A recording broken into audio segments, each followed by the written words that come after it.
How are you all? I hope you all are doing well.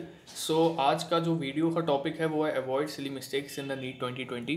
जो silly mistakes होते हैं जिनकी वजह से हमारे नंबर कम हो जाते हैं, जो टेस्ट सीरीज़ होते हैं, पेपर्स होते हैं, उनमें कुछ ऐसी मिस्टेक्स हो जाती हैं. हम बाद में आके कहते हैं यार ये क्वेश्चन तो हमें आता था लेकिन ये गलत क्यों हो गया, ये तो हम कर सकते थे सही, या अरे यार मैंने ये नहीं देखा, इसमें नॉट पूछा है. ऐसा नहीं होगा, अब से ऐसा नहीं होगा. ये वीडियो देखो, फुल वीडियो देखो, और जो मैं बता रहा हूँ उसको पेपर में अप्लाई करो, टेस्ट सीरीज़ में अप्लाई करो, और एग्जामिनेशन में भी वही अप्लाई करना. तो देखना तुम्हारी सिली मिस्टेक्स कम होंगी और नेगेटिव मार्किंग बहुत कम होगी और तुम्हारा स्कोर और इन्हेंस होगा. तो सबसे पहले बात करते हैं 3C की. पहला C होता है कॉन्फिडेंस, दूसरा C होता है कंसिस्टेंट, और तीसरा C होता है चीयरफुल. Confidence, be confident. देखो, अगर तुम कॉन्फिडेंस, सेल्फ कॉन्फिडेंस नहीं है ना तुम्हारे अंदर, तो तुम कुछ नहीं कर सकते. सेल्फ कॉन्फिडेंस होना बहुत ज़रूरी है, क्योंकि जिसके अंदर सेल्फ कॉन्फिडेंस होता है ना, हाँ यार मैं कर सकता हूँ, मैं कर सकता हूँ ये चीज़, मतलब वो करके दिखाता है, वो दुनिया को करके दिखा सकता है. Be consistent.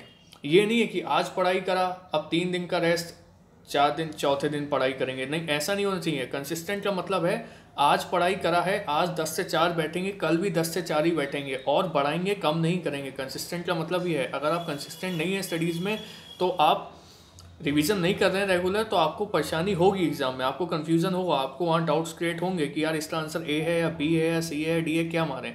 चीयरफुल. चीयरफुल होना बहुत ज़रूरी है. अगर आप टेंशन लेके पढ़ोगे तो आपके दिमाग में चीज़ें घुसेंगी नहीं तो एग्जामिनेशन में याद नहीं आएंगी. तो be happy, B focus, stay determined, stay healthy, exercise करो, मेडिटेशन करो, डाइट का ध्यान रखो और पढ़ाई पे फुल ध्यान दो. यूट्यूब चैनल को सब्सक्राइब करो, टेलीग्राम चैनल को ज्वाइन करो, नीचे लिंक दिया हुआ है, और वहाँ पे बहुत ही इंपॉर्टेंट पीडीएफ्स हैं, वो शेयर मैं करता हूँ, क्विज़ेस डालता हूँ, पोस्ट डालता हूँ, तो उसको रेगुलर देखो और बच्चों के संग वहाँ पे कॉम्पीट करो. So what are the rules to avoid the silly mistakes? Reduces your stress and do some meditation daily to enhance your concentration power. देखो, कंसंट्रेशन होना बहुत ज़रूरी है. आप किसी चीज़ को करो, उसको फुल कंसंट्रेट होकर करो, क्योंकि एक क्यूड है, for a better surgeon you have the eye of a hoc.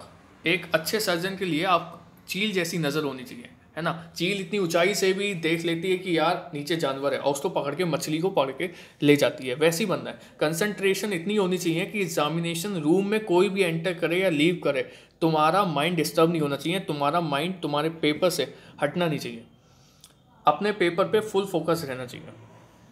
Second, read questions and all the options very carefully. ये बहुत इंपॉर्टेंट है. बहुत बच्चे हवा में क्वेश्चंस पढ़ लेते हैं और ऑप्शंस पढ़ लेते हैं, यार इसका आंसर है, या फिर गलत हो जाता है. तो रीड का questions and all the options very carefully.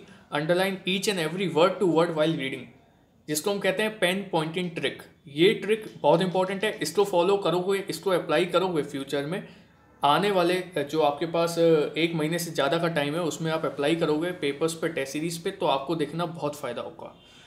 Circle the special words such as correct, incorrect, not incorrect, accept.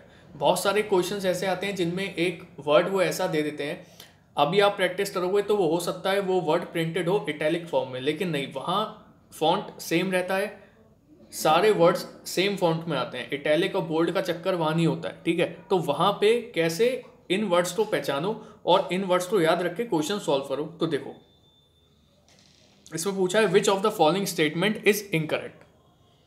तो इसको कुछ बच्चे तो ऐसे पढ़ेंगे, which of the following statement is incorrect, हवा हवा में पढ़ लिया.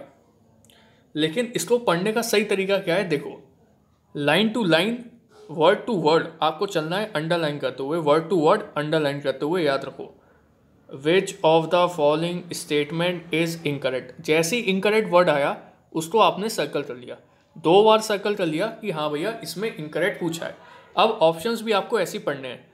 Insulin is a polymer of fructose, inulin is a polymer of fructose. तो ये सही आंसर है. बहुत बच्चे जो सही आंसर होता है उसको कैसे टिक करते हैं, डॉट लगा देते हैं, ये गलत है. अगर ये डॉट कैलकुलेशन में खो गया तो आप ढूंढते रह जाओगे और आपका टाइम वेस्ट हो जाएगा. जो 15 सेकंड का क्वेश्चन था उसमें 1 मिनट लग जाएगा. तो आंसर को कैसे टिक करना है कि जब OMR फिल करो तो वो आसानी से दिख जाए. या तो पूरे ऑप्शंस को काट दो, जो आंसर है उस ऑप्शन को काट दो, या फिर सिंगल टिक, बस, और कुछ नहीं करना है. सो इसको हम कहते हैं लाइन क्रॉस मेथड और सिंगल टिक मेथड. या तो सिंगल लाइन से पूरा ऑप्शन काट दो, या फिर सिंगल टिक करो। एलिमिनेशन मेथड होता है to solve the faster, question को फास्ट कैसे सॉल्व करें तो एलिमिनेशन मेथड होता है। In case of match C a particular match कुछ options are different in different options.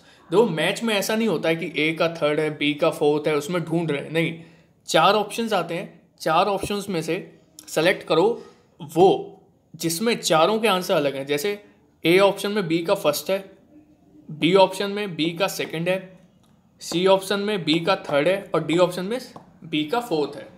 तो बी वाले का आंसर चारों ऑप्शंस में अलग है, ऐसे उसको ढूंढो। तो जो बी का मान लो थर्ड करेक्ट है तो आंसर हो गया सी।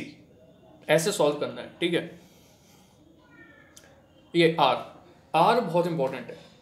जैसे आपको कोई क्वेश्चन नहीं आ रहा है पेपर में तो आप क्या करते हो, आप चलो यार मुझे इसका आंसर मैंने पढ़ा तो है लेकिन मुझे इसका आंसर याद नहीं आ रहा है, इसका आंसर है क्या। तो उसके लिए आपको क्या करना पड़ेगा, आप वहाँ एक बड़ा सा आर लिख दो और उसे सर्कल कर दो 3-4 बार। बहुत आर लिख दो डार्क सा और उसे सर्कल कर दो। For reviewing the question write a big R and circle it on the question you want to review.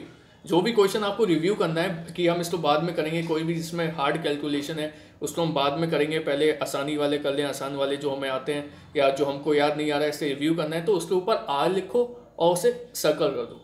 इन सब चीज़ों को जो मैं बता रहा हूँ इनको अप्लाई करना आगे जो टेस्ट सीरीज, आगे जो टेस्ट पेपर्स या आगे एग्जामिनेशन में जो तुम पेपर्स लगाओ प्रैक्टिस के दौरान उन पे फॉलो करना, देखना तुम्हारी सिली मिस्टेक्स बहुत कम होंगी।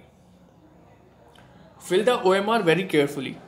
वन सेक्शन, एक सेक्शन कंप्लीट हो जाए, बायोलॉजी कंप्लीट हो जाए तो बायोलॉजी की OMR आपने फिल कर ली।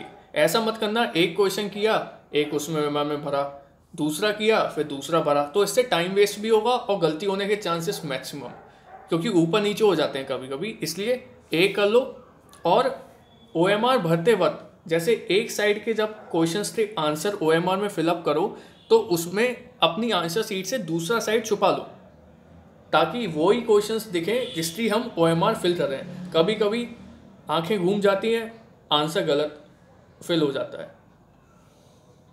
सो take proper sleep, take proper diet, do exercise and meditation, और जितनी ट्रिक्स बताई हैं इनको फॉलो करो, सर्कल करो स्पेशल वर्ड्स को, पेन पॉइंटिंग मेथड्स को याद रखो दिमाग में कि हमें हर क्वेश्चंस शुरू से ही जैसे ही पेपर आए बायोलॉजी का पेन खोला रखा और अंडरलाइन करना चालू, एक एक चीज़ को, एक एक वर्ड को, जैसी स्पेशल वर्ड दिखे उसे सर्कल कर दो। पेन पॉइंटिंग ट्रिक से देखना तुम्हारी सिली मिस्टेक्स बहुत कम हो जाएंगी। Thank you. लाइक करो, पसंद आई शेयर करो, पसंद आया चैनल सब्सक्राइब करो। Thank you.